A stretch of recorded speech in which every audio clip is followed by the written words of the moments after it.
Oldham Ramblers volunteer footpath clearance and maintenance team were out again this week. When?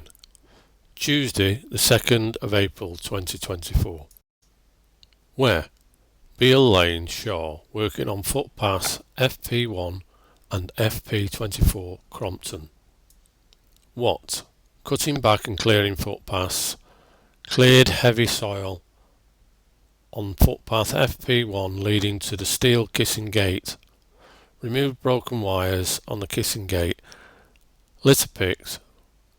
And we also wrecked footpath FP25 Crompton. Who? 7 volunteers out this week: Ken, Paul, Keith, Martin, Tony, George and Neil. A big thank you to all the volunteers and thank you for watching.